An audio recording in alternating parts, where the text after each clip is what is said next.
ikut lomba nulis. Nah itu Menang. bonusnya ke sana. Bonusnya Gitu. haji. Alhamdulillah ya.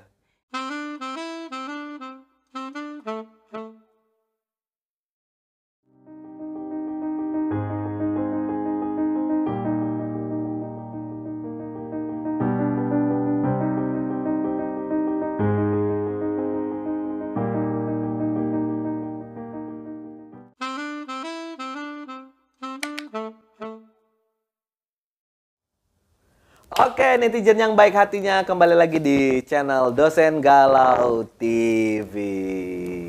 Apa kabar semuanya? Dan hari ini gue kedatangan tamu yang sangat luar biasa, jauh-jauh dari kota Parahyangan, bro, Bandung, ya. Di bawah tuh, wah, mobil Alphardnya itu dikawal oleh berapa ini ya, Forrizer ya.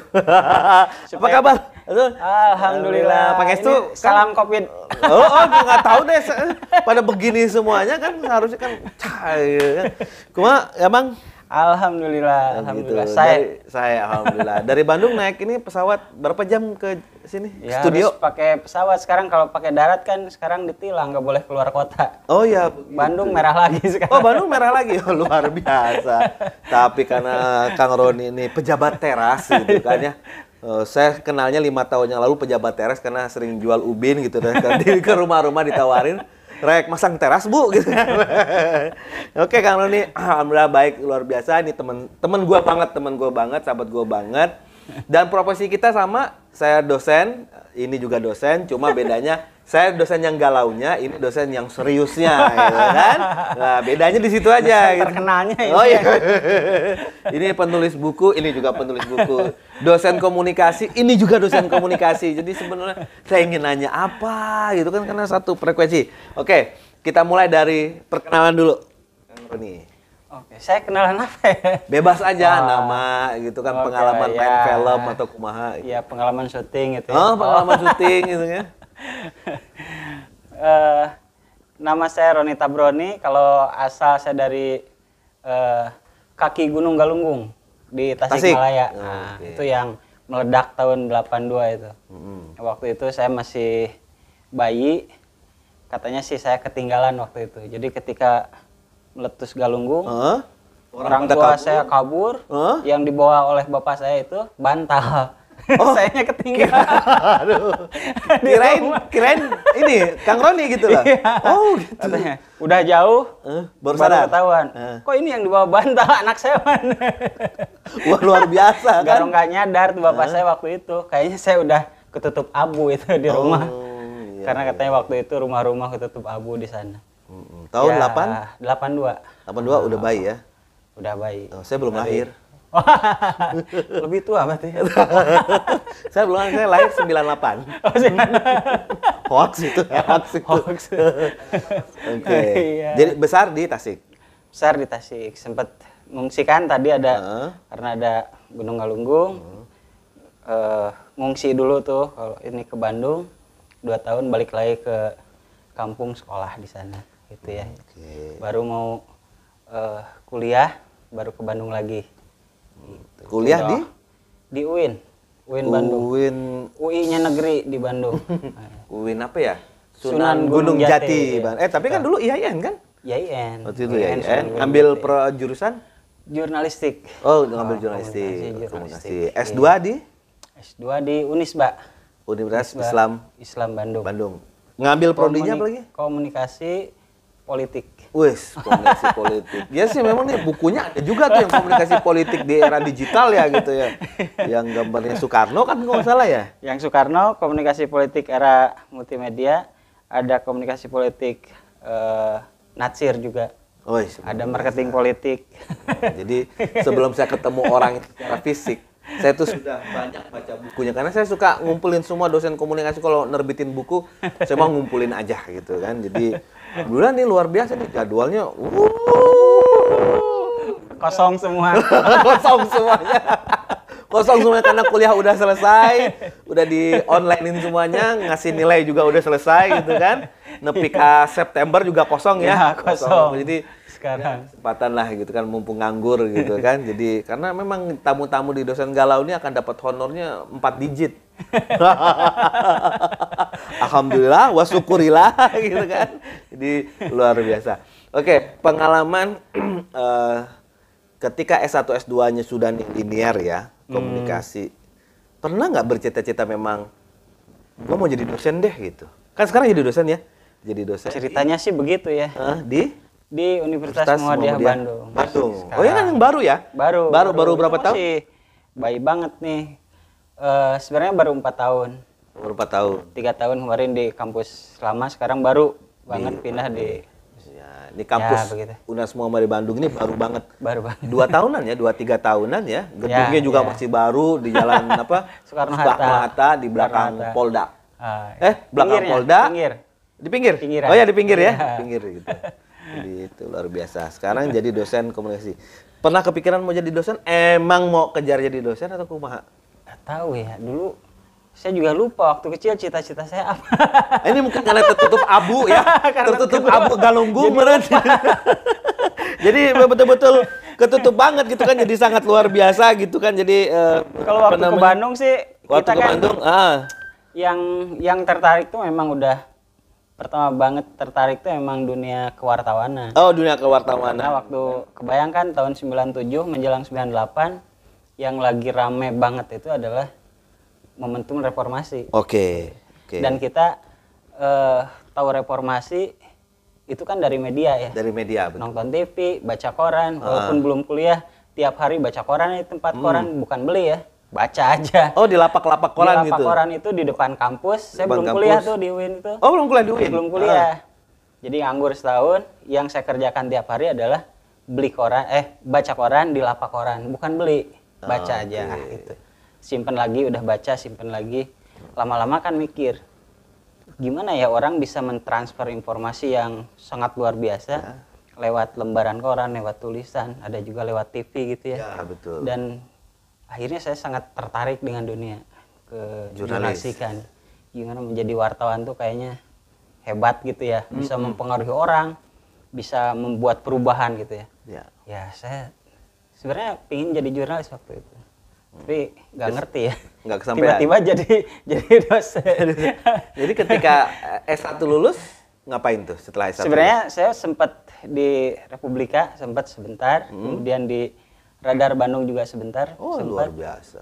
Tapi mungkin passionnya agak beda. Karena saya sebenarnya bukan passion ya.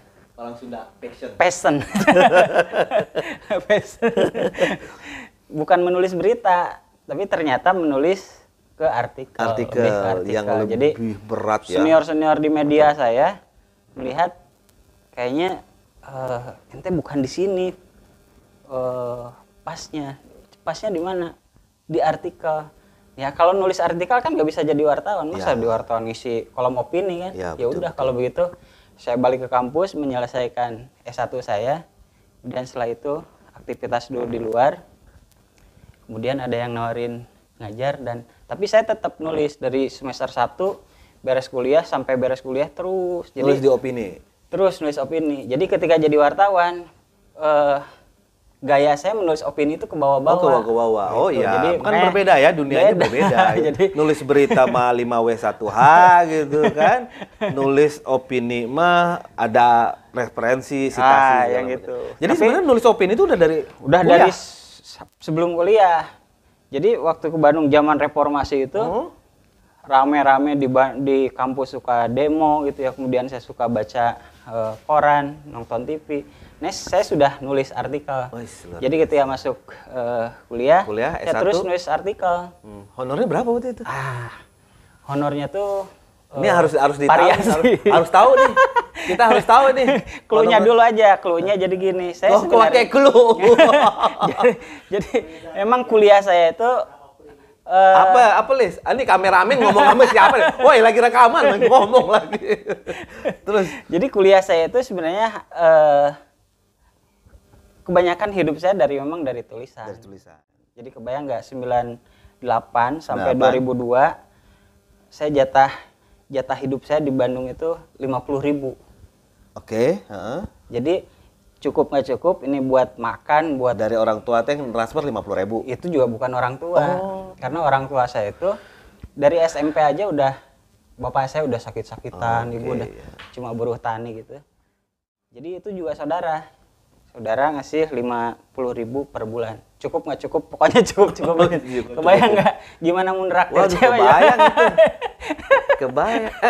Gimana naktir cewek? Emang punya sabaraha itu? Emang saya punya sabaraha itu cewek tuh. Jadi hanya di sini ya. Kita mau undercover semuanya gitu kan. Akan kita bongkar semua. Setajam kampak gitu. Ada berapa? 50.000. Cewek di UIN banyak. Oh, Waktu itu udah ribuan di UIN ceweknya. Iya mahasiswa. Tapi yang kena tipu berapa itu?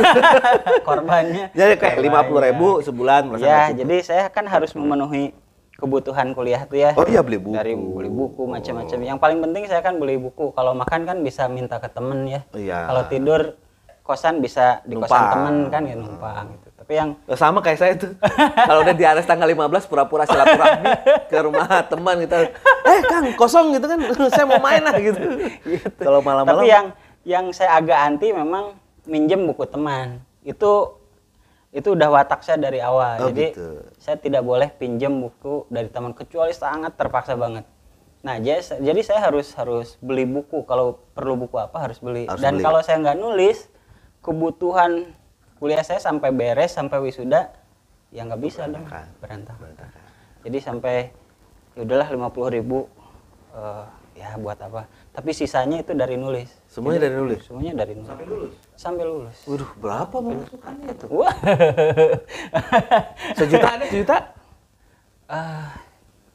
Ya Tahun 98 ya kurang lebih ya. 98. Tapi sebenarnya nggak nyampe segitu. 500 juga udah luar biasa sebenarnya, udah luar biasa tahun 98. Tapi sebenarnya kayak dulu koran lokal aja, koran lokal. Dulu Galamedia itu cuma 25.000. Ya 25.000 mah lumayan ya, kali 4 udah 100. Iya.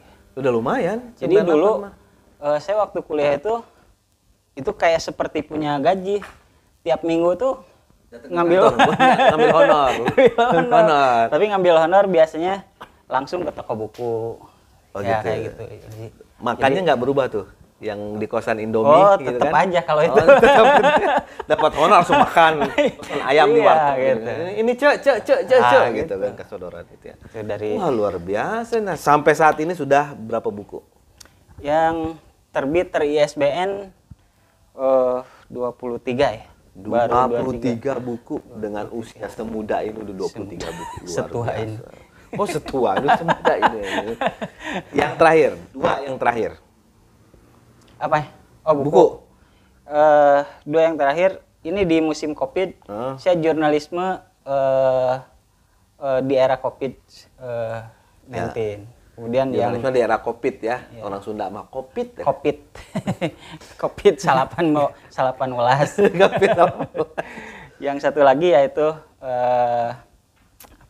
yang kemarin masyarakat bukan masyarakat digital, yang literasi kata. Oh, literasi masyarakat kata. digital yang sebelumnya lagi. Yang sebelumnya. Dan ini masih punya naskah buku yang banyak di laptop dan komputernya. Ada yang gak laku-laku di penerbit. Oh, gitu. Oke. Nah, balik lagi ke profesi netizen yang baik hatinya. Ini adalah profesi dosen komunikasi, lulus S1, S2 komunikasi, suka nulis. Dari awal memang suka nulis ketika kuliah. Nulis opini, tidak cocok kerja jadi wartawan karena beda jenis tulisannya dan passionnya beda gitu kan. Sekarang jadi dosen yang betul-betul harus serius gitu kan, citasinya serius gitu kan, memang luar biasa kita. Oh beda, citasinya cuma 100 lebih, ini kan udah 2.000. Oh iya. Wah, citasinya luar biasa. Bohong, udah mau 3.000. Buka aja itu Google-nya. Siap. Luar biasa. Itu kayak kita minum dulu Kang Roni. Siap. Ini nyusu ini teh. Wah, nyusu. Ini mahal ini. Ini gerabahnya aja berapa ya? Wih, ini antik. Ini khusus dibeli dari mana kameramen? Oh, ini hadiah dari ini sang kekasih kameramen. Luar biasa ini susu. Ini susunya tidak bisa dibeli karena kita dapat bantuan menjelang Lebaran. Kameramen sih sebenarnya dapat bantuan menjelang Lebaran. Jadi paketnya susu. Kalau di Bandung beras. ini jadi teh. Oh ya teh. Ini teh susu. Ini teh susu. Oh iya. Ayo ngeteh itu. Ayo susu teh itu. Aduh, manis mantap. Pisan ya. Amis pisan itu ya. Mantap. Jadi itu di Sunda itu jangan nanya teh dengan si teteh gitu kan. Iya. Teh Apa-apa ini teh jadi teteh. Mau nanya ini tehnya si teteh atau ini Ini teh apa? Ini teh Udah, apa gitu. Jadi luar biasa. Oke, ini ada sesi selanjutnya. Ini ada whiteboard, ini ada spidol. Silakan Kang Roni nulis Uish. 3 hal yang menggambarkan Kang Roni itu seperti apa. Galau. Galau mau udah trademark saya atuh. Jadi netizen yang baik hatinya di channel Dosen Galau TV ini, saya yakin bahwa setiap orang biasa dan selalu menjadi manusia biasa di mata Tuhan. Tapi saya yakin even itu orang biasa, dia punya satu hal luar biasa untuk diceritakan. Nah, cerita-cerita seperti itu, seperti hari ini saya mengundang Kang Roni, kita bisa mengambilkan pelajaran, mengambilkan pendidikan, nasihat di dalamnya. Karena saya yakin sih setiap hidup manusia itu punya episode tersendiri dan setiap episodenya itu pasti luar biasa. 3 kata. Ini teh naon? Lukisan. Kebaca. Jadi begini ya anak-anak ini. Nanti kalau sudah melewati sungai, kemudian melewati lembah gurun. Oke, kita mulai dari satu hal. Apa ini? Buku. Wah, ini buku sih ya? udah jelas ini ya. Kenapa disebut buku? Kenapa menggambarkan diri Kang Roni ini sebagai buku? Saya tidak, mungkin syariatnya saya tidak seperti ini jika saya tidak bergumul dengan buku. Ya, dari beda ya. Kalau lulusan UIN tuh ngomongin selalu syariatnya. Selalu mulai dari syariatnya. Syariahnya gitu. Aduh, kalau nggak syariah gitu. Adabnya. Nah, kok adabnya gitu kan. Iya, jadi dosen UIN, pengurus MPI, Pusat Muhammadiyah gitu kan. Jadi ada syariat. Ustadz, gitu kan. Berapa banyak Ustadz ini Galau. Siapa? Dua-duanya. Woi, jangan diomongin. Kayak buku udah jelas ya, bukunya udah banyak segala macam ya, dan ingat ikutin Kang Roni. Jangan pernah minjem buku. Karena buku itu berharga. Sekali minjem nggak dikembaliin. Biasanya kayak gitu. Saya berapa kali tuh minjem nggak kembali. Ini kita kemana buku? Tiba-tiba setahun kemudian, Kang mau kembaliin buku. Ini buku yang mana lagi? Padahal kita udah beli lagi. Jadi ingat, jangan beli bajakan, jangan pinjam buku sama teman. Belilah buku-buku. Karena itu juga mempengaruhi royalti kita berdua.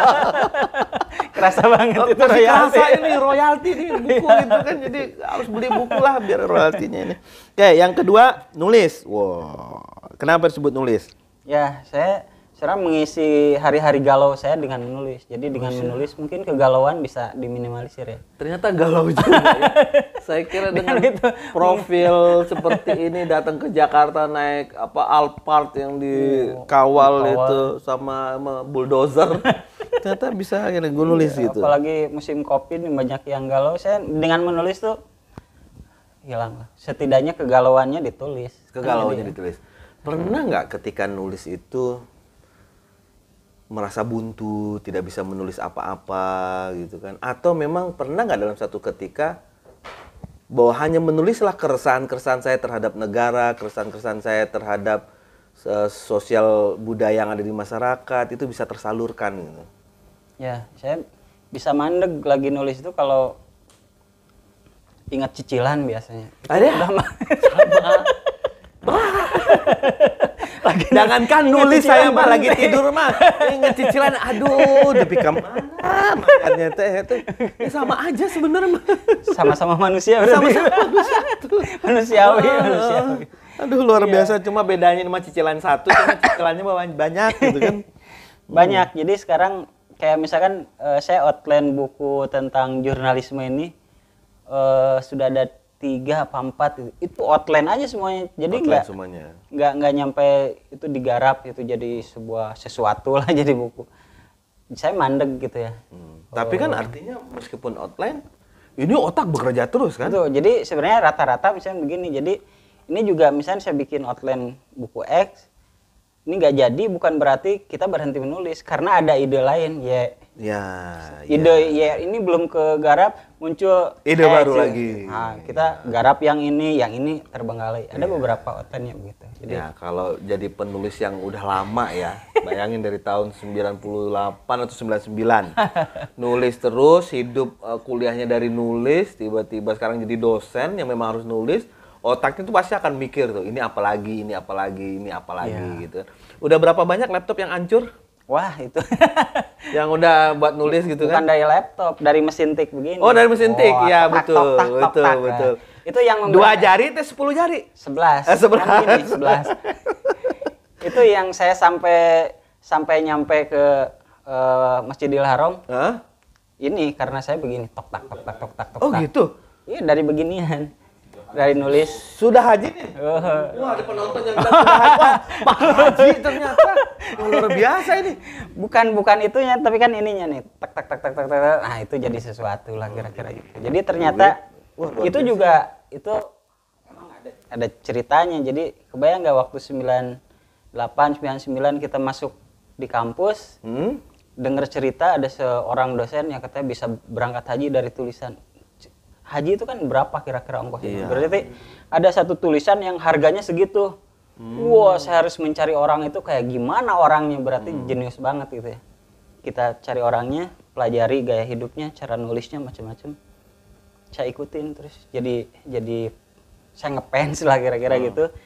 Ya akhirnya nular juga. Oh, iya. Ikut lomba nulis. Nah, itu bonusnya ke sana. Bonusnya gitu. haji. Alhamdulillah ya. Artinya, dari nulis ya, nulis itu. Dari nulis, konsisten gitu kan, penuh perjuangan, hasilnya. Hajinya kapan? Hah? Haji. Aduh, Om jangan ditanya Om, berat itu Om. Lagi nabung. Maunya yang plus ini gitu kan. Ya siapa tahu kan hasil wawancara ini ditonton oleh jutaan viewer. Makanya netizen yang baik hatinya jangan lupa subscribe gitu kan. Subscribe gitu kan, like, komen gitu biar channelnya bagus gitu kan. Aduh ditanya haji. Nanti gitu. syutingnya bisa di Mekah ya. Wah, syutingnya nanti bisa di Mekah gitu kan, luar biasa. Atau minimal lah ya tamu sayang ini kan bisa jadi menteri kan, kalau jadi bisa jadi menteri kan bisa kira-kira jadi menteri apa ya? Staf ahli gitu ya saya kan. Ya, menteri desa penulisan. Desa penulisan. Terakhir. Nah, terakhir saya sumpah nggak bisa baca. Sumpah saya nggak bisa baca gitu kan. Bener, saya udah kuliah kemana-mana. Yang terakhir saya nggak bisa baca ini. Coba penonton siapa yang bisa bacain? Coba penonton apa yang bisa baca? Dikasih tiket umroh. Siapa yang mau ngasih tiket? Dikasih tiket umroh di Pondok Gede karena ada Mekah buatan kan di situ. Wah, hebat kameramen. Berangkatkan umroh ke Pondok Gede. Iya, waktu ya. Ini waktu, WA. Waktu. Oh ya, waktu. Oh ya, siap. Saya kira watch gitu kan, watch waktu. Kenapa waktu? Ya, moto saya dari dulu sampai sekarang Faida Parog Tapansob. Jadi pentingnya kita Bentar. Ustadz mau ceramah. Harus baik. Serius. sorbannya. Sorban siapa? Itu kameramen pakai kopiah gitu. Penonton juga, penonton ambil wudhu. Enggak, lanjut. Jadi kalau misalkan kita itu beres dari sebuah urusan, yang harus kita lakukan adalah kita segera melakukan sesuatu yang lain gitu. Jadi jangan sampai kita ini banyak waktu yang terbuang lah kira-kira gitu. Jadi kalau di Ahmad Dahlan itu katanya dulu sering mengajarkan Al-Asr ya. Al-Asr. Jadi pentingnya demi waktu ya.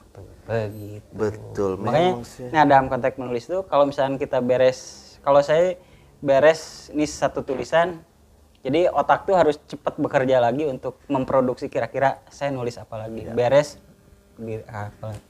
Jadi jangan misalnya ngasih naskah ke penerbit, tunggu terbit dulu. Sampai terbit dulu gitu ya, sampai enggak. Jadi ini tetap nulis. Ini lempar, bikin lagi, lempar. Bikin lagi. Wih, luar biasa ya. Dulu saya diajarin kalau kursus menulis itu bikin artikel, katanya artikel kirimkan ke koran, nanti tunggu kalau nggak dimuat kirimkan lagi ke koran yang lain. Nah, itu nggak berlaku bagi saya. Oh, iya. Kirimkan tulisan, bikin lagi, dimuat syukur, nggak dimuat nggak apa-apa. Kita sudah bikin yang baru lagi. Terus gitu. Jadi jangan pernah menyerah ya.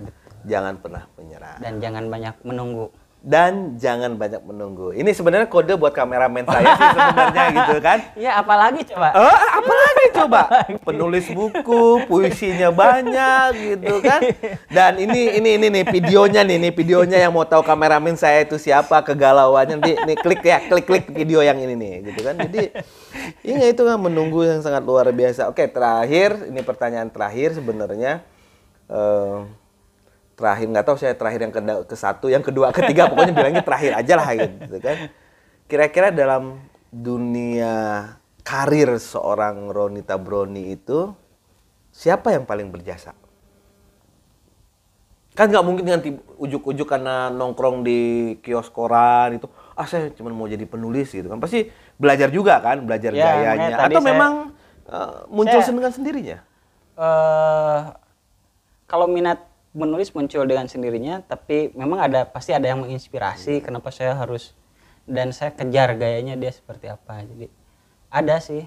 Sebut nama apa sebut mereknya atau perusahaan? Sebut aja untuk ucapan terima kasih atau apa terima kasih. Jadi inspirasi people. Saya dari dulu ketika saya masuk kuliah, dengar namanya, dengar karyanya, dengar apa yang dilakukannya, saya mencarinya, orang itu saya cari, kemudian saya pelajari diam-diam. Mungkin orangnya tidak merasa gitu ya, tapi akhirnya Tuhan lebih mendekatkan saya, dia jadi penguji saya, kemudian saya sempat sekantor dengannya, saya terus dilatih bukan di coaching secara langsung ya. Jadi saya lihat-lihat aja kalau dia nulis gimana, terus kenapa dia harus menulis dan lain sebagainya. Jadi sumber inspirasi ya, hidupnya. Sumber inspirasi orang. Ya itu ada namanya Pasamu. Pasamu. Ya, tahu atuh dosen luar biasa Pasamu itu. Luar biasa. Jadi bagi saya itu sangat menginspirasi. Sangat menginspirasi itu. Jadi luar biasa. Biasanya, makanya saya mengazamkan diri kalau setiap karya saya itu mesti ada store ke dia. Pak, ini buku baru saya terbit. Pak, ini buku baru saya. Terus saja gitu. Gitu ya, walaupun tidak dipinta. Walaupun tidak diminta, tapi kan luar biasa. Artinya kita juga harus menghargai orang-orang yang menjadi sumber inspirasi kita kan. Saya juga ketika nulis juga pasti, saya suka dengan ini, saya suka dengan ini, saya ingin menulis ini. Jadi itu netizen yang baik hatinya. Pertanyaan yang paling terakhir, ini ketemu istri itu gara-gara nulis buku, gitu kan? Apa gara-gara ketemu ketika di toko buku gitu kan bisa ada ya penontonnya, jadi pura-pura kayak adegan sinetron gitu kan, lihat-lihat buku tiba-tiba tangannya saling bersentuhan gitu kan, mengambil terus buku bukunya yang sama, jatuh gitu ya, bukunya jatuh, maaf gitu kan, akhirnya kamu teh siapa gitu. Ayo kita ditangkap ansip gitu kan. Ketemu istri kumaha? Pertama karena menulis. Nah kan, karena menulis gitu kan. Yang kedua karena saya bikin komunitas menulis di kampus. Bikin komunitas menulis? Dia menjadi anggotanya. Masih mahasiswa waktu itu? Masih mahasiswa, masih unyu-unyu. Yang ketiga karena perpustakaan. Jadi kita selalu, memang hobinya sama, datang ke perpustakaan, termasuk kita bikin surprise di perpustakaan dan lain sebagainya. Jadi buku lah semuanya. Dan sekarang istri saya juga sama, penulis buku juga. Penulis buku juga. Itu. Lebih hebat. Dia sudah 52 judul. Luar biasa itu kan. Buku anak-anak aja, buku anak-anak segala macam. Pokoknya terkenal nanti kita searching aja di Google tuh nama istri. Wah, nongol semua. Jadi gara-gara nulis ya, bikin komunitas menulis. Itu bukan gara-gara ingin ngedekat sama si calon ini kan, bikin komunitas? Enggak. Bikin dulu komunitasnya, tiba-tiba karena habitnya sama kan. Habit sama? Masuk, ternyata ada di komunitas yang sama. Ditawarin atau dia masuk sendiri? Masuk sendiri kayaknya. Biasanya mas senior mah pasti ada alasan gitu kan. Ini bagus sih ada komunitas gitu kan. Kayak saya nggak pernah kuliah aja. Modus senior mah itu biasanya senior ini. Terus dia sukanya apa, kita bikinkan wadahnya gitu. Kan? Kebongkar kan. Jadi ketika pelatihan duduknya sebelah begini terus nih, menghadap si target gitu kan, menghadap target yang sangat luar biasa gitu. Jadi pengalamannya sama ya. Pengalaman sama. Oke, jadi itu Oke, netizen yang baik hatinya, sampai di sini dulu kita udah berbicara panjang lebar dengan Kang Roni Tabroni. Itu pengalaman hidupnya sangat luar biasa. Gara-gara menulis dia bisa menghidupi dirinya ketika kuliah, kemudian juga gara-gara menulis ketemu calonnya, dan sekarang menjadi istri tercintanya. Gara-gara menulis profesinya juga sekarang tidak jauh berbeda dari dunia tulis menulis, menjadi dosen. Bisa naik haji. Ah, betul yang terakhir gara-gara menulis bisa naik haji. Nah, betul kata penonton. Ada tukang bubur naik haji, sekarang jangan tukang nulis, penulis mah. Penulis naik haji gitu kan. Alhamdulillah. Dan sekarang istrinya juga penulis juga. Jadi kita bikin sinetron baru ya. Ya, judulnya Penulis naik haji. ya penulis naik haji gitu ya. Betul. Jangan kayak kameramen saya, penulis puisi, bukunya banyak gitu, nanti sinetronnya gara-gara menulis tidak menemukan jodoh, ketika mati disiksa oleh buku-buku gitu kan. Itu serial azab kubur gitu.